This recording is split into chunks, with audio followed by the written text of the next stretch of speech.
안녕하세요. 오늘도 사연 살롱을 찾아주셔서 감사합니다. 저는 32의 평범한 직장인입니다. 어릴 때부터 제가 꿈꿔왔던 결혼 생활은 평화롭고 따뜻한 가정이었어요. 그런데 이렇게 이야기하면 어떻게 들릴지 모르겠지만 그건 제가 자라온 집과는 너무 달랐기 때문에 더 간절했던 것 같아요. 저희 아빠는 항상 불만이 많고 날이 선 사람이었어요. 회사에서 힘든 일이 있었다 싶으면 집에 들어오자마자 한숨부터 내쉬며 짜증을 내셨죠. 오늘 회사에서 또 이런 일이 있었다. 이놈들이 사람을 뭘로 보는 건지 몰라. 그 한마디가 시작되면 저녁 내내 엄마는 아빠의 화풀이 대상이 되곤 했어요. 엄마는 집에서는 불만만 쏟아내고 가족보다는 바깥일을 우선시하는 아빠 때문에 늘 외로워하셨죠. 저한테조차 가끔 이렇게 말씀하셨어요.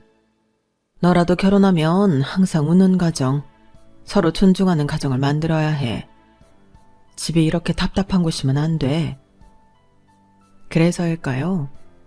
어린 시절의 영향인지 저는 저희 아빠와는 정반대인 사람을 만나고 싶었어요. 예를 들면 유쾌하고 따뜻한 사람, 가족을 최우선으로 여기는 사람이요. 결혼을 한다면 꼭 그런 사람이랑 만나서 저의 가정 환경과는 달리 따뜻하고 행복한 가정을 이루어 살고 싶다는 생각이 어릴 때부터 머릿속에 박혀 있었어요. 그런 제가 지금의 남편을 만난 건 친구의 소개로 우연히 이루어진 자리였어요. 그날은 회사 일로 지쳐있던 날이었는데 친구가 말하더라고요. 너한테 딱 맞는 사람일 거야. 가족을 정말 중요하게 생각하고 성격도 유쾌하대. 네가 좋아할 만한 사람이야. 솔직히 큰 기대는 없었지만 막상 약속 시간이 다가와 얼굴을 마주하고 나니 이상하게 마음이 편해지더라고요. 그날 남편은 약속에 조금 늦었는데 헐레벌떡 뛰어오더니 환하게 웃으며 이렇게 말했어요. 제가 좀 늦었죠. 대신 따뜻한 커피라도 드릴게요. 뛰다가 손이 얼어서 온기를 좀 나눠드리려고요. 초면임에도 너무 자연스러운 태도에 저도 모르게 피식 웃고 말았어요. 그리고 대화를 나누면서 알게 됐어요. 정말 긍정적이고 여유로운 사람이라는 걸요. 대화를 진지하게 들어주다가도 적절한 농담 한마디로 대화를 부드럽게 만드는 게 참 매력적이었죠. 연애를 시작하고 나서도 남편의 유쾌함과 따뜻함은 계속해서 제 마음을 사로잡았어요. 한 번은 제가 회사에서 너무 힘들다고 투덜댄 적이 있었거든요. 진짜 오늘 사직서 던지고 싶었어. 너무 스트레스야. 그랬더니 남편이 웃으며 이렇게 말했죠. 던지긴 왜 던져? 그러다 사장님 맞으면 큰일 나잖아. 슬쩍 책상 위에 놓고 와. 그러면 안전하게 퇴사할 수 있어. 그 말에 한참을 웃었어요. 진짜 고민도 잠깐 잊을 만큼요. 남편은 늘 그렇게 저를 웃게 만들었어요. 남편은 또래 남자들과는 달리 정말 가족도 소중히 여겼어요. 한 번은 명절 전에 데이트 약속을 했는데 갑자기 전화가 와서 이렇게 말하더라고요. 이번 주말엔 사촌 누나네 집에 들어야 할 것 같아. 조카들이 나를 너무 기다린다고 하니 미안해서. 솔직히 서운한 마음보다 그런 남자를 만난 게 뿌듯했어요. 가족과 시간을 보내는 걸 당연하게 여기는 모습이 참 멋있어 보였거든요. 그렇게 1년 동안 연애하면서 우리는 단 한 번도 싸운 적이 없었어요. 남편이 워낙 유쾌하고 긍정적이라 다툴 상황도 없었고 항상 제 편이 되어주는 것 같았죠.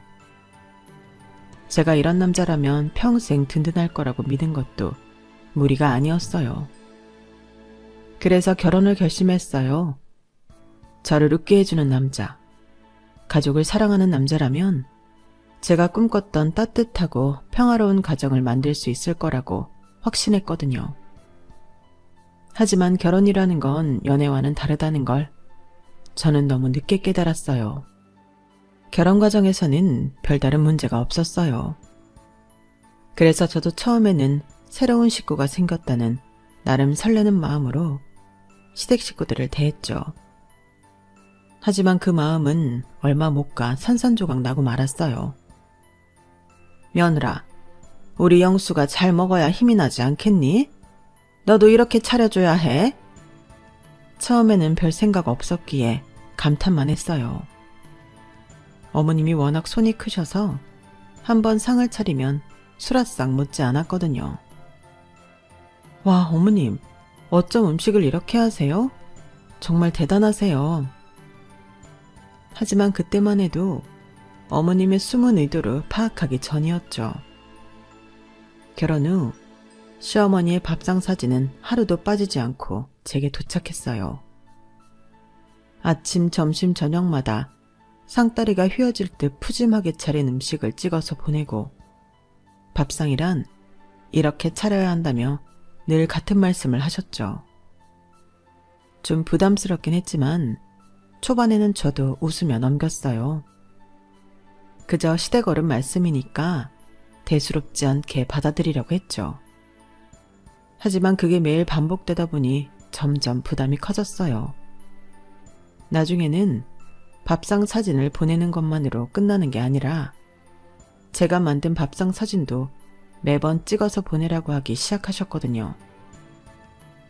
며느라, 너희 집은 오늘 뭐 먹었니? 영수가 뭐 먹고 살고 있는지 내가 한번 봐야 알겠다. 하루는 정말 간단하게 끓인 김치찌개와 계란말이, 반찬 2개로 저녁을 먹으려던 참이었어요. 그런데 어김없이 시어머니의 전화가 왔죠. 며느라, 오늘 저녁은 뭐 먹었니? 내가 일일이 말 안 해도 밥상 사진 좀 찍어서 보내주거라.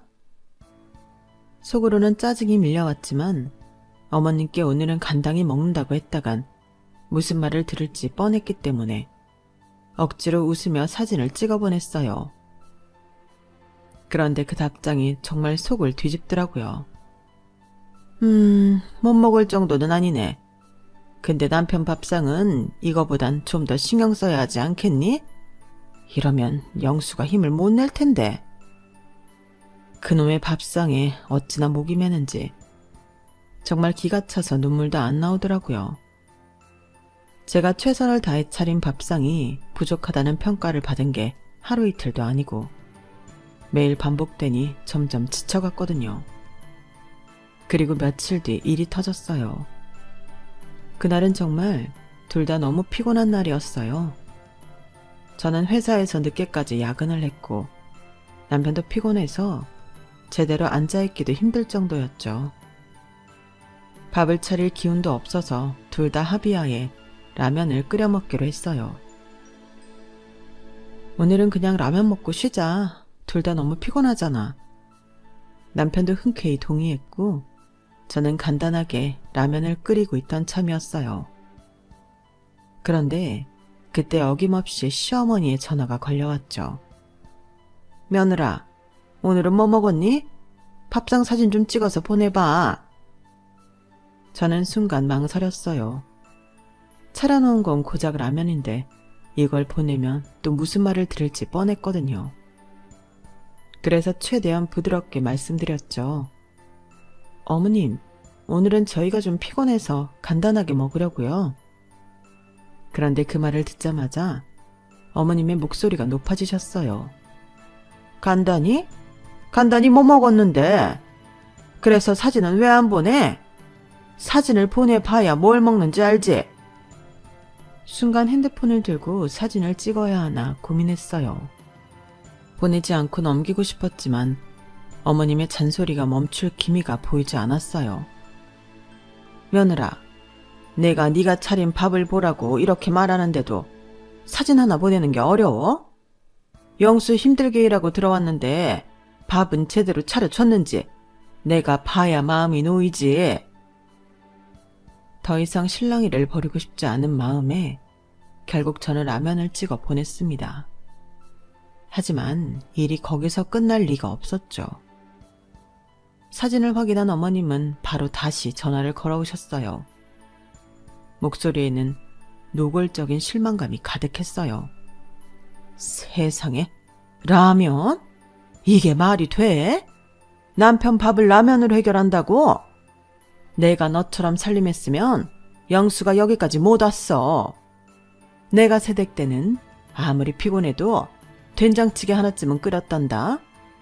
이러고 네가 우리 영수를 잘 챙긴다고 할 수 있어? 저는 어머님의 잔소리를 듣고 있자니 눈물이 날 것 같았어요.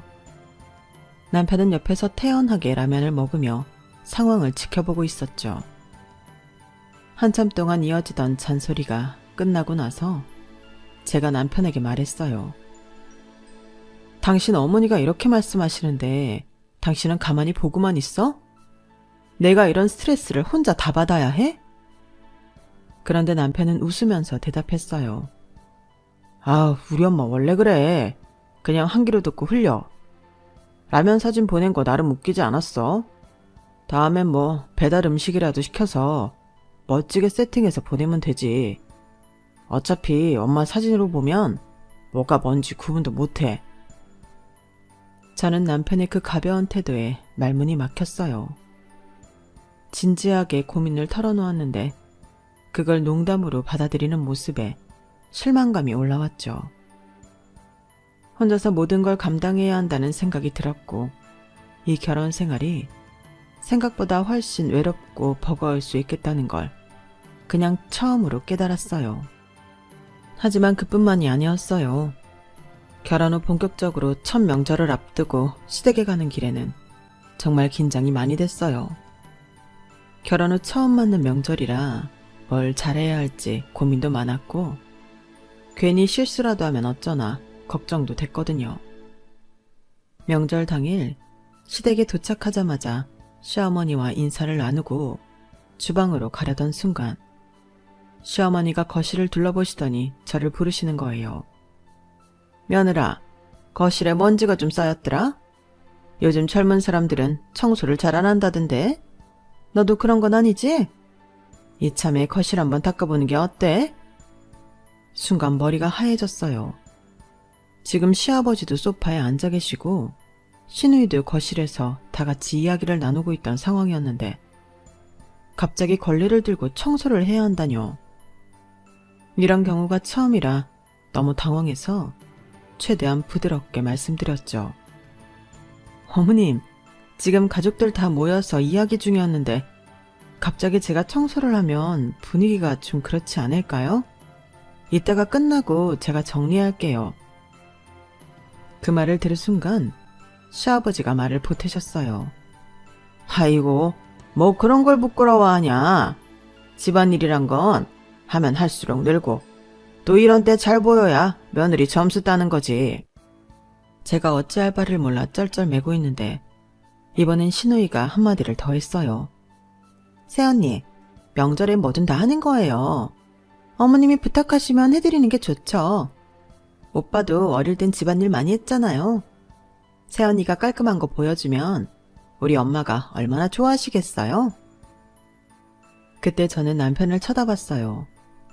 그래도 남편이라면 제 편을 들어줄 거라고 기대했거든요. 그런데 이 사람이 눈치도 없이 한술 더 뜨면서 분위기를 띄우기 시작하는 거예요. 여보, 너무 걱정하지 말고 한번 해봐. 엄마가 좋아하시면 우리 둘 다 점수 따는 거잖아. 여러분, 오늘 거실이 반짝반짝해질 겁니다. 우리 여보의 놀라운 실력을 기대하세요. 그 말에 거실 분위기는 웃음으로 가득 찼는데 저만 혼자 얼굴이 화끈거렸어요. 결국 울며 겨자 먹기로 걸레를 들고 거실 바닥을 닦기 시작했죠. 바닥을 닦고 있는데 남편이 갑자기 휴대폰을 들이대며 장난스럽게 말하더라고요. 자, 우리 여보의 집중력 100%. 이런 자세 어디서 보겠습니까? 우리 와이프 정말 멋지죠? 그 말을 듣는 순간 정말 속에서 울컥했어요. 그런데 거기에 시아버지랑 시누이까지 맞장구를 치는 거예요. 아유, 정말 자세가 딱인데. 며느라, 조금 더 닦으면 좋겠네. 새언니한테 오늘 우리 집 청소 다 맡겨야겠네. 오빠 결혼 잘했어, 진짜. 청소를 다 끝내고 나서 겨우 물 한 잔을 마시며 앉아있는데 속이 부글부글 끓더라고요. 집으로 돌아오는 길에 결국 참지 못하고 말을 꺼냈어요. 여보, 오늘 내가 얼마나 속상했는지 알아? 어머님이 그렇게 말씀하시는데 당신은 왜 장난만 치고 있었어? 그랬더니 남편이 뭐라고 했는지 아세요? 아유, 어머니도 그냥 재미로 하신 거잖아. 여보, 너무 진지하게 받아들이지 마. 우리 엄마 원래 좀 깔끔하잖아. 그리고 솔직히 여보, 오늘 청소하는 모습 되게 귀엽던데? 그 말을 듣는데 더 이상 할 말이 없더라고요. 내가 그렇게 화가 나 있고 창피했는데도 그걸 귀엽게 봤다뇨. 그날 저는 정말 이 사람이 제가 처한 상황을 전혀 이해하지 못하고 있다는 생각이 들었어요. 결혼 후 몇 달이 지나고 저는 시어머니와의 관계에서 오는 피로감이 점점 커져가고 있음을 느꼈어요. 첫 명절의 거실 청소 사건도 잊을만 하면 떠올라 속이 답답했지만 그래도 남편이 여보, 어머니가 원래 조금 그러신 거 이제 다 알잖아. 너무 신경 쓰지 마. 라고 할 때마다 애써 마음을 다잡았죠. 그런데 정말 참기 힘든 일이 벌어졌어요. 어느 날 아침 시어머니에게서 전화가 걸려왔어요. 어머니의 밝은 목소리에 기분 좋게 전화를 받았는데 시작부터 이러시는 거예요. 며느라, 요즘 너희는 애 계획 언제쯤 하니? 갑작스러운 질문에 순간 말문이 막혔어요. 애 얘기는 남편이랑도 천천히 논의하고 싶었던 부분이었는데 시어머니가 갑자기 이걸 물으시니 좀 놀랐지만 조심스럽게 대답했어요. 어머님, 저희도 지금 계획 중인데 아직 구체적으로는. 하지만 제 말을 끝까지 들으시지도 않고 시어머니는 곧바로 말을 이어가셨어요.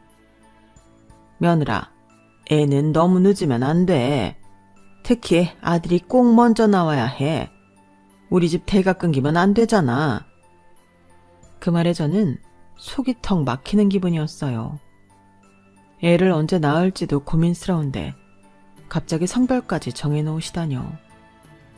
그날은 억지로 웃으며 전화를 끊었지만 그 일이 계속 머릿속을 떠나질 않았어요. 그 이후부터 본격적으로 어머님의 이세에 대한 간섭이 시작됐어요. 며느라, 이제 슬슬 손주 소식 들려줘야 하는 거 아니니? 우리 집은 아들이 첫째로 태어나야 집안 기운이 좋거든. 요즘 젊은 사람들은 책임감이 없어서 큰일이야. 그런데 어느 순간부터 시아버지까지 맞장구를 치며 한마디씩 얹기 시작하시더라고요. 맞아. 우리 집은 대대로 첫째는 아들로 이어왔어. 요즘 그런 건 의학적으로도 가능하다던데 노력 좀 해봐라. 심지어 시누이도 장난스럽게 덧붙였죠. 새언니, 원래 우리 집은 첫째는 무조건 아들이어야 해요. 그러니까 잘해봐요. 순간 모든 시선이 제게 쏠리는 느낌이었어요. 가족들이 농담처럼 웃으며 이야기를 나누는 와중에 저는 혼자 속이 부글부글 끓었죠. 남편이라도 나서줄 거라고 기대했어요. 그런데 그건 제 희망사항일 뿐이었어요. 시댁 분위기나 열심히 맞추더라고요. 여보, 어머니 말씀처럼 첫째는 아들이면 더 좋긴 하지. 아들 낳으면 우리 어머니가 더 좋아하실 텐데. 안 그래요? 그 말을 듣는 순간 보자 하니 정말 참을 수가 없었어요. 당신 지금 무슨 말을 하는 거야? 저도 모르게 목소리가 높아졌고 거실이 갑자기 조용해졌어요. 저는 스트레스에 손까지 떨며 말을 이어갔어요. 애가 언제 태어나든 아들이든 딸이든 우리가 알아서 할 문제잖아. 왜 어머님이랑 가족들 앞에서 이런 얘기를 해? 나한텐 부담될 건 생각도 안 해? 하지만 남편은 여전히 웃으며 장난스럽게 대답했어요. 아우, 여보, 너무 예민하게 굴지 마. 우리 엄마가 그냥 재미로 하신 말씀이잖아. 다들 농담으로 하는 얘긴데 뭘 그렇게 진지하게 받아들이고 그래. 그 순간 눈물이 차오르더군요. 시댁 식구 앞에서 이런 상황을 혼자 다 감당해야 한다는 게 너무나 참기 힘들었죠. 그 자리에서는 끝까지 아무 말도 못하고 참고 있었지만 집으로 돌아오는 길에 결국 터지고 말았어요. 여보, 오늘 정말 해도 해도 너무한 거 아니야? 어머님이 그렇게 말씀하시는 건 그렇다 쳐도 당신은 왜 거기서 같이 맞장구를 쳐? 그런데 남편은 여전히 제 마음을 헤아리지 못했어요. 아니, 어머니가 그냥 한 말이지. 그렇게 심각하게 받아들일 필요 없어. 그리고 막상 우리 애 낳으면 딸이든 아들이든 어머니는 기뻐하실 거 당신도 알잖아. 뭐가 그렇게 문제야. 그 말을 듣는데 정말 이 결혼 생활이 얼마나 외로운지 깨닫는 순간이었어요. 제가 가장 기대고 싶었던 사람에게조차 이해받지 못하고 있다는 기분이 들었거든요. 그날 밤 저는 처음으로 정말 이 관계가 끝까지 갈 수 있을까 하는 고민을 하게 됐어요. 며칠 후 시어머니의 간섭은 점점 더 심해졌어요. 그날은 저녁을 먹고 있는데 또 전화가 걸려오더라고요. 이번에도 피곤한 마음으로 전화를 받았죠. 며느라, 내가 요즘 너희 얘기를 좀 들어보니까 영수가 요즘 밤마다 기운이 안 난다는 것 같더라. 저는 순간 당황했어요. 무슨 얘기를 하시려는 건지 감이 안 잡혔죠. 아, 네 어머님, 요즘 회사 일이 좀 많아서 피곤해하는 것 같아요. 그런데 시어머니의 대답은 뜻밖이었어요. 그건 말이야, 부부 사이 잠자리가 잘 안 맞아서 그런 거야. 며느라, 네가 밤에 남편 기 좀 살려줘야지. 남편을 기운나게 하는 건 아내의 몫이라는 걸 몰라? 순간 어머님의 의도를 파악하고 가슴이 철렁했어요. 이게 무슨 소리인가 싶어서 어머님께 되물었죠. 어머님, 무슨 말씀이신지 잘 모르겠어요. 저희는 괜찮아요.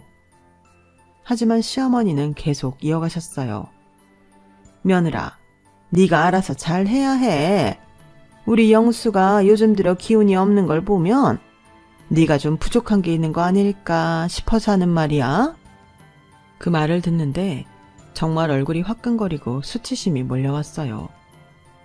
겨우 참아가며 전화를 끊었지만 제 마음속엔 아주 불쾌하고 복잡한 감정이 휘몰아치고 있었어요.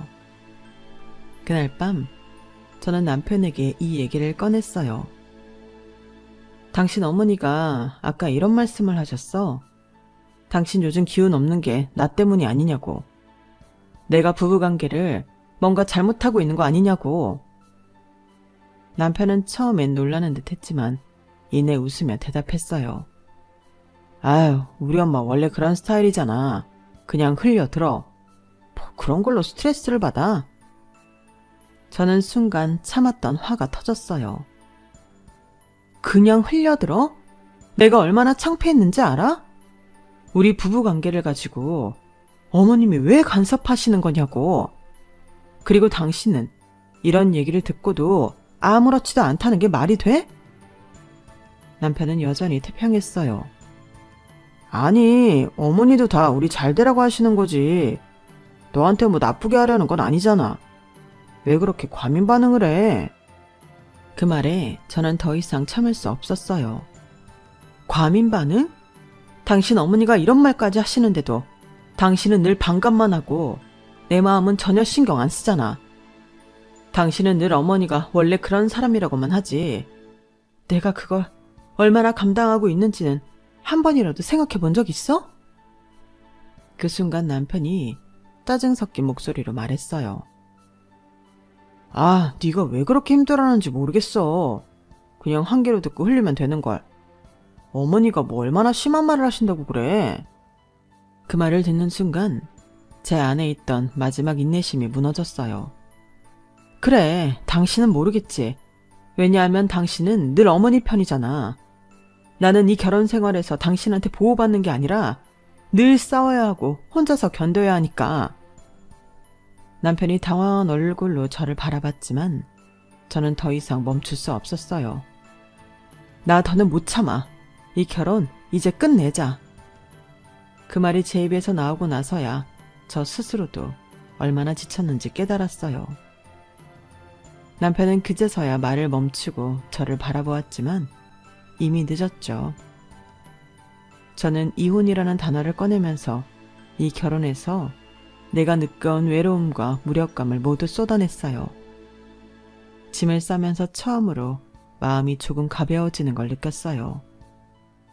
이 결혼 생활은 나 혼자 끌어가고 있었고 이제는 그 짐을 내려놓아도 된다는 걸 깨달았거든요. 짐을 싸고 있는 제 모습을 보며 남편은 한참 방 안에 서성였어요. 뭔가 말을 꺼내려고 애쓰는 게 보였지만 결국 꺼낸 말은 한숨 섞인 한마디였어요. 여보, 정말 이렇게까지 해야 돼? 이혼이라니 너무 심한 거 아니야? 저는 그 말을 듣고 손을 멈추고 남편을 똑바로 바라봤어요. 심한 건 너야. 내가 이 집에서 얼마나 참아왔는데 당신이 정말 몰랐어? 아니면 알면서도 그냥 모른 척했던 거야? 지금 와서 그렇게 말하면 뭐가 달라져? 남편은 아무 말도 하지 못하고 고개를 떨궜어요. 저는 짐을 다 싸고 친정에 전화를 걸었어요. 울컥하는 마음에 애써 가라앉히며 겨우 목소리를 냈죠. 엄마, 나 더는 못 참겠어. 친정으로 가야겠어. 엄마는 한동안 말이 없으시더니 조용히 물으셨어요. 네가 고생이 많았지. 무슨 일이 있었는지 다 말 안 해도 안다. 짐 챙겨서 어서 와. 넌 혼자가 아니야. 엄마의 말에 가슴이 뜨거워지면서도 한편으로는 미안한 마음이 밀려왔어요. 그래서 떨리는 목소리로 말씀드렸어요. 엄마, 미안해. 결혼한다고 떠난 딸이 이혼한다고 다시 돌아가려니 너무 죄송해서. 그 말을 듣고 엄마는 단호하게 말씀하셨어요. 미안할 필요 없어. 넌 내 딸이야. 네가 어디서 어떤 일을 겪었든 내 집은 네 자리야. 아빠도 네 얘기 들으면 똑같이 말할 거다. 그때 아빠가 전화를 바꿔 받으셨어요. 누가 우리 딸을 그렇게 힘들게 한 건지 집에 와서 다 얘기해봐라. 네가 오겠다고 했으니까 그거면 됐다. 네 자리 준비해 놓을 테니까 얼른 와. 엄마와 아빠의 따뜻한 목소리에 짐을 챙기는 손길이 더 이상 무겁지 않았죠. 그런데 갑자기 현관문이 벌컥 열리더니 시어머니와 시아버지, 시누이가 들이닥치듯 들어왔어요. 예상하지 못했던 순간이라 잠시 굳어버렸는데 시어머니는 집안에 쌓여있는 짐을 보자 경악하며 소리쳤어요. 며느라, 이게 뭐야? 네가 진짜 이혼한다고 해서 이렇게 집을 나가겠다는 거야? 이혼도 그렇지. 애도 하나 없이 나가겠다는 게 말이 돼? 갈 거면 손주라도 낳고 떠나야지. 저는 그 말을 듣고 어이가 없어서 잠시 멈칫했지만 곧바로 다시 짐을 꾸리기 시작했어요. 그러자 시어머니는 저를 향해 더 크게 소리를 질렀어요.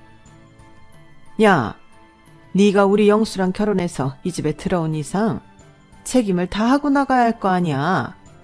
지금 우리 집안 대를 끊겠다는 소리야 뭐야? 시아버지도 팔짱을 끼고 고개를 끄덕이며 거들었어요. 맞아. 대를 잇는 건 정말 중요한 일이다. 그런데 이혼이라니. 네가 지금 이 집안에 해를 끼치고 있다는 걸 알고는 있냐? 가뜩이나 화나는 마당에 시누이까지 비꼬듯 웃으며 한마디를 던졌어요. 새언니, 솔직히 시댁 입장에서 아들 얘기 좀 할 수도 있지. 그게 뭐 잘못된 생각이에요? 우리 가족 모두 그렇게 생각하는데 왜 새언니만 그걸 문제 삼는 거예요? 저는 그 뻔뻔한 인간들의 말을 들으면서 점점 속이 부글부글 끓었어요.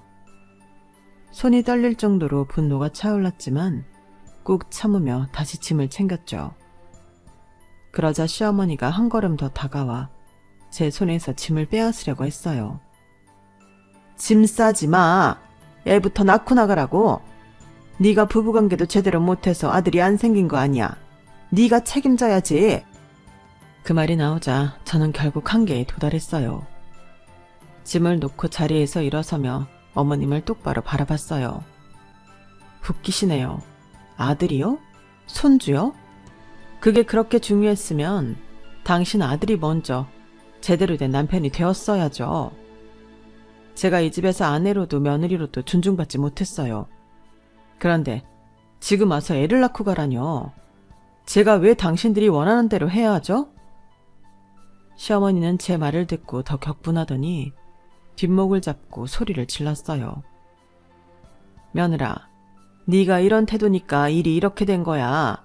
내가 얼마나 참았는지 네가 알아?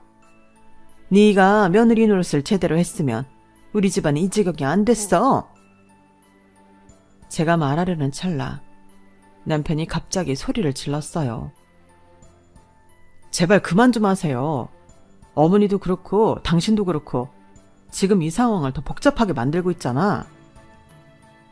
그 말의 순간 거실이 조용해졌지만 저는 그 침묵 속에서도 울컥한 마음을 참을 수 없었어요. 네가 지금에서야 소리치면 뭐가 달라지는데?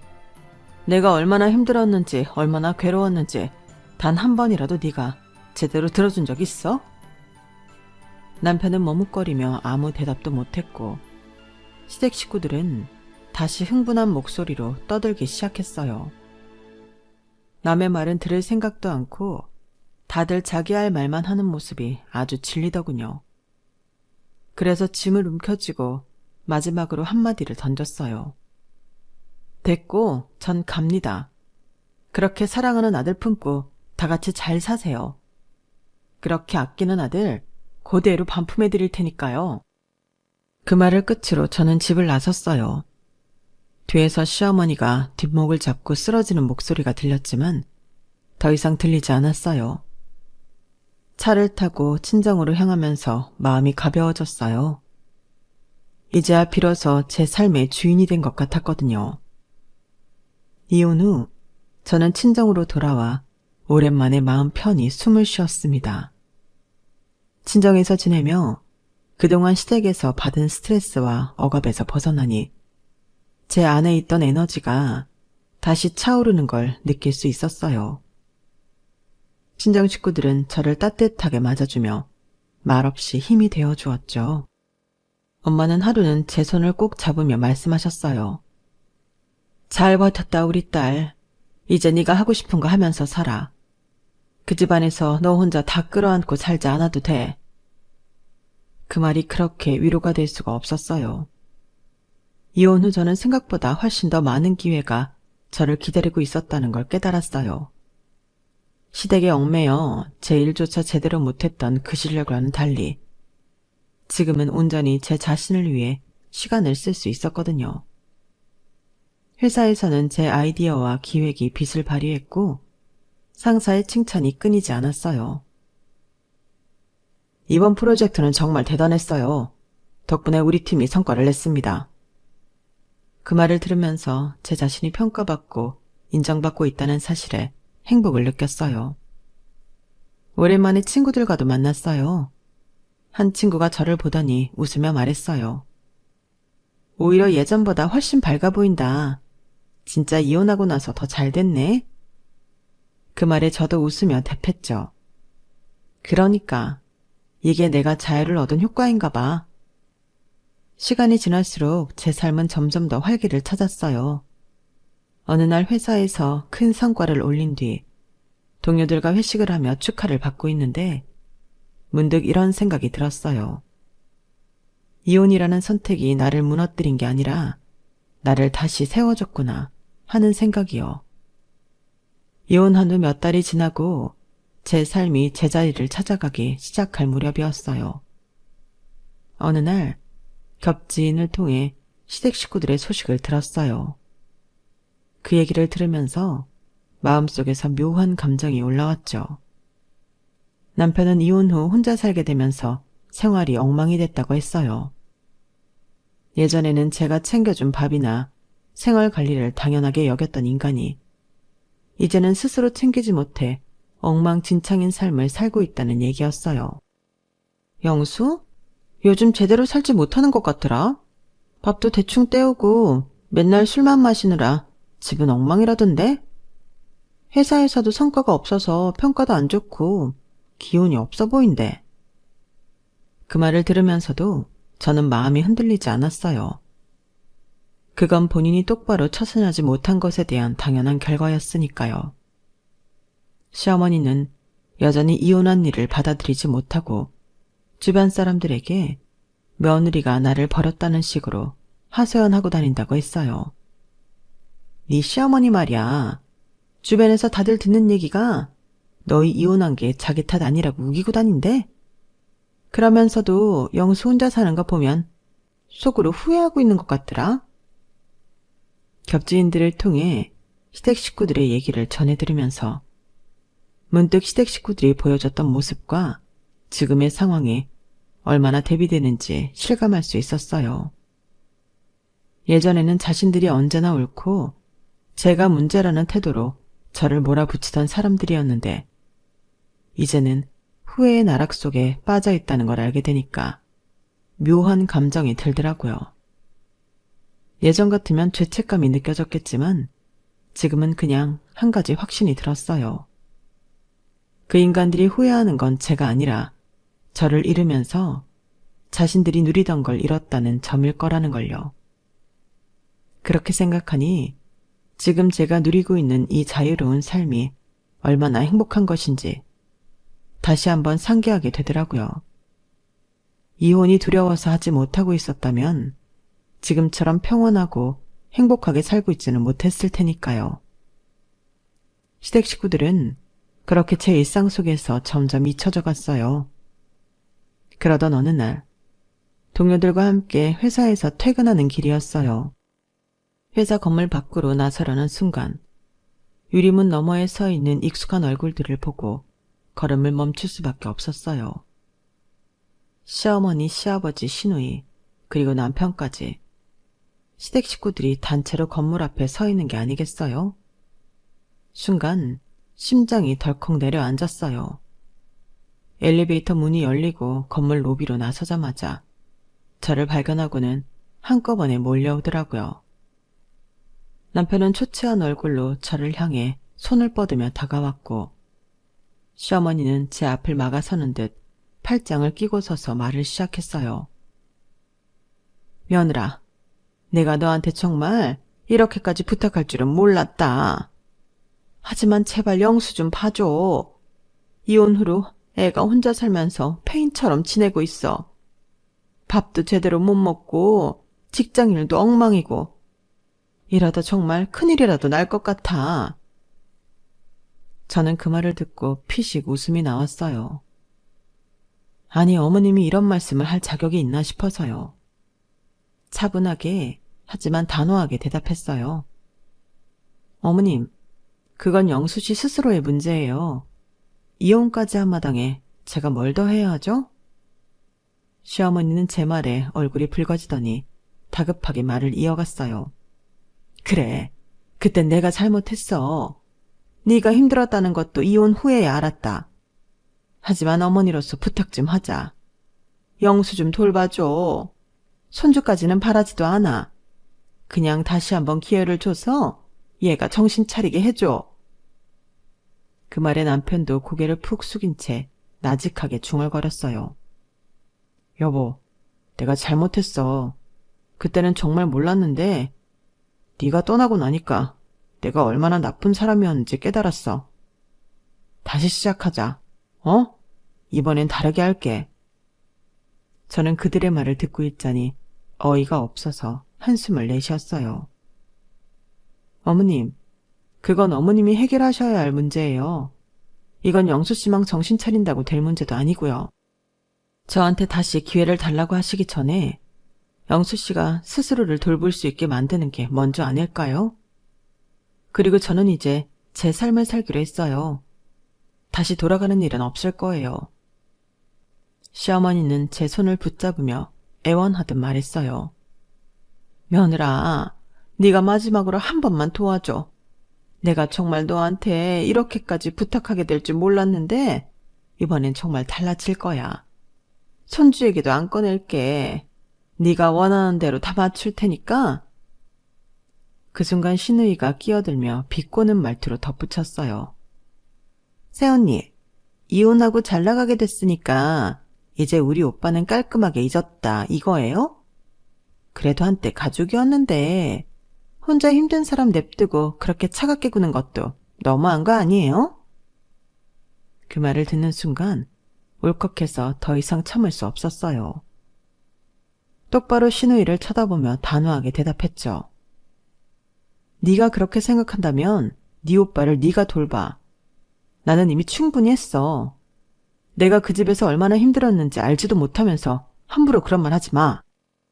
그 와중에 주변을 지나던 사람들이 하나둘씩 상황을 쳐다보기 시작했고 건물 경비원이 다가왔어요. 여기서 소란을 피우시면 안 됩니다. 다른 사람들에게 방해가 될 수 있으니 이만 나가주세요. 하지만 시어머니는 여전히 물러설 기미를 보이지 않았어요. 시어머니께서 제게 매달리려고 하자 경비원이 조금 더 강하게 제지하기 시작했어요.